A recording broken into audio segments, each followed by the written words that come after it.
ప్రకాశం బ్యారేజ్లో బోట్ల తొలగింపు ప్రక్రియ మరింత కష్టతరంగా మారింది. 6 రోజులుగా ప్రత్యేక బృందాలు శ్రమిస్తున్నా ఆ ప్రయత్నాలు మాత్రం ఫలించడం లేదు. నీటిలోనే ఎగువకు లాగేందుకు మరో ప్రయత్నం చేస్తున్నారు. ఇవాళ ఎలాగైనా బోటును బయటకు తీస్తామని ప్రత్యేక బృందాలతో పాటు అధికారులు సైతం ధీమా వ్యక్తం చేస్తున్నారు.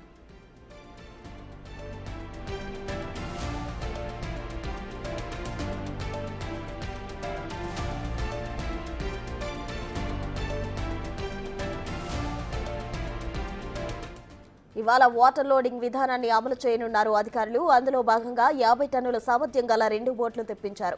వాటిని ఇనుప గడ్డర్లతో అనుసంధానిస్తారు. మునిగిన బోట్లకు వీటికి భారీ ఇనుప చైన్లు, రోప్లతో ముడివేయనున్నారు. క్రెయిన్ల సాయం కూడా తీసుకుని బయటకు తీయనున్నట్లు నిపుణులు చెబుతున్నారు.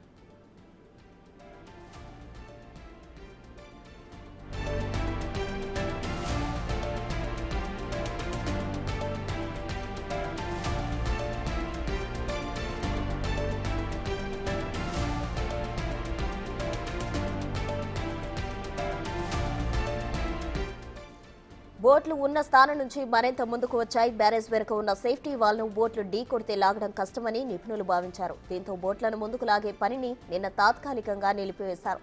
ఇవాళ మరో ప్రయత్నంగా వాటర్ లోడింగ్ విధానం అమలు చేయనున్నారు.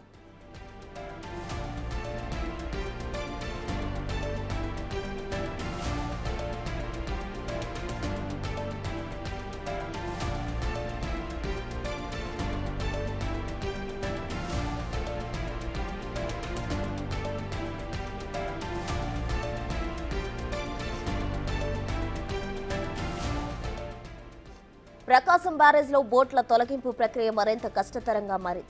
6 రోజులుగా ప్రత్యేక బృందాలు శ్రమిస్తున్నా ఆ ప్రయత్నాలు మాత్రం ఫలించడం లేదు.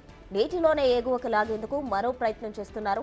ఇవాళ ఎలాగైనా బోటును బయటకు తీస్తామని ప్రత్యేక బృందాలతో పాటు అధికారులు సైతం ధీమా వ్యక్తం చేస్తున్నారు.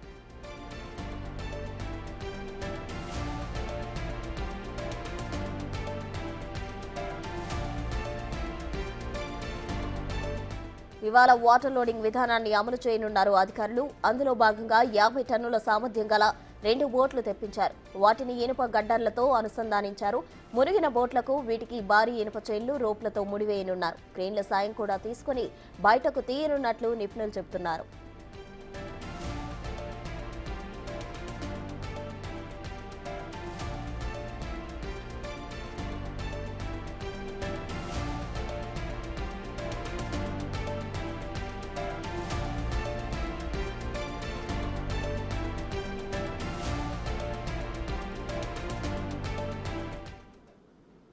ప్రకాశం బ్యారేజ్లో బోట్ల తొలగింపు ప్రక్రియకు సంబంధించి మరింత సమాచారం మా ప్రతినిధి శివ అమరావతి నుండి లైవ్ లో అందించేందుకు సిద్ధంగా ఉన్నారు.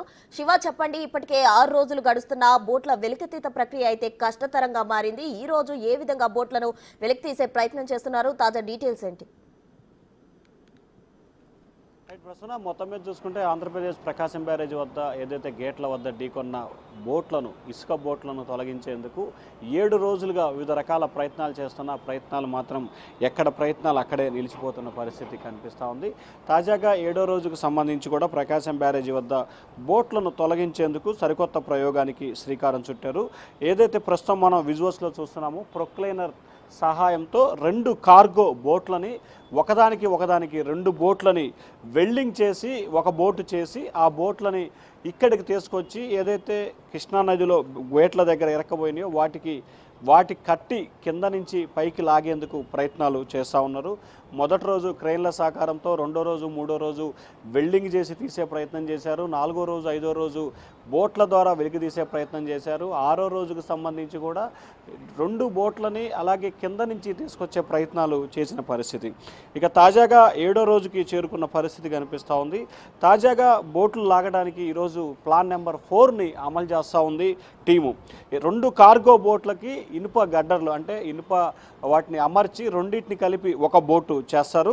వాటర్ లోడింగ్కు, అంటే ఒక బోట్లో నుంచి వాటర్ అంతా అవుట్ వెళ్ళిపోతుంది. ఇంకో దానికి సంబంధించి కూడా రెస్క్యూ టీం ఆ బోటుకు లాగే ప్రయత్నం, అంటే ఏదైతే అక్కడ ఇరకపోయినాయో ఆ బోటుని లాగే ప్రయత్నం చేస్తారు. ఈ 3 బోట్లు ప్రస్తుతం ప్రకాశం బ్యారేజ్ వద్ద ఇరకపోవటాన్ని గమనించి ఆ 3 బోట్లని ఒకదాని తర్వాత ఒకటి బయటికి తీసే ప్రయత్నం చేస్తున్నారు. ఒక్కొక్క బోటుకు సంబంధించి 40 నుంచి 60 టన్నుల సామర్థ్యం ఉన్న నేపథ్యంలో నేపథ్యంలో వాటిని వెలికి తీయటం చాలా కష్టతరంగా మారిపోయింది. వాస్తవానికి చాలా రిస్క్తో కూడుకున్న పరిస్థితి కనిపించింది. ఎప్పుడో దాదాపుగా 70 సంవత్సరాల క్రితం నిర్మించిన ప్రకాశం బ్యారేజీకి సంబంధించిన సపోర్టింగ్ వాలే దెబ్బతిని డ్యామేజ్ అయిన నేపథ్యంలో బోట్లని నీటి నుంచి వెలికి తీయటం కష్టసాధ్యంగా మారింది.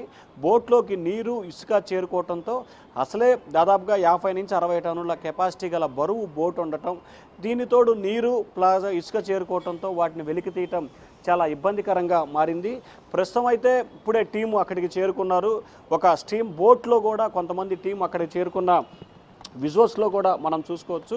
ఆ టీము అక్కడికి చేరుకొని అక్కడ ఏదైతే అనుకూలమైన వాతావరణం ఏ రకంగా చేయాలి, దానికి సంబంధించిన సాధ్యాసాధ్యాలని పరిశీలించి అక్కడి నుంచి వెనక్కి వచ్చే ప్రయత్నం చేస్తున్నారు. ఏదైతే ఒకవైపు విశాఖపట్నం టీము, మరొక వైపు బేకేం హైదరాబాద్ మేడ్చల్కి సంబంధించి సపోర్టింగ్ వాల్ నిర్మాణం చేపట్టిన టీము, ఇంకొక వైపు అబ్బుల్ టీము, ఇట్లా 3 రకాల టీములకు సంబంధించి కూడా ప్రయత్నాలు చేస్తూ ఉన్నా అన్ని ప్రయత్నాలు ఇప్పటివరకైతే విఫలమైనవి. మరొక ప్రయత్నం చేసేందుకు కొత్తగా ప్లాన్ చేస్తున్నారు. మరి ఈరోజు జరగబోయే ఈ ప్లాను ఎంతవరకు వర్కౌట్ అవుతుంది, ఏం జరుగుతుంది అనేది కనిపిస్తూ ఉంది. మొత్తం మీద చూసుకుంటే 7 రోజులుగా నిర్విరామంగా 4 రకాల ప్లాన్లతో 4 రకాల బృందాలు శతవిధాల ప్రయత్నాలు చేసినా కానీ అక్కడి నుంచి బోట్లని కదిలించడం చాలా కష్టసాధ్యమైంది.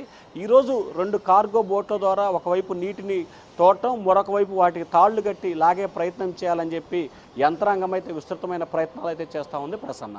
Right Shiva, thank you.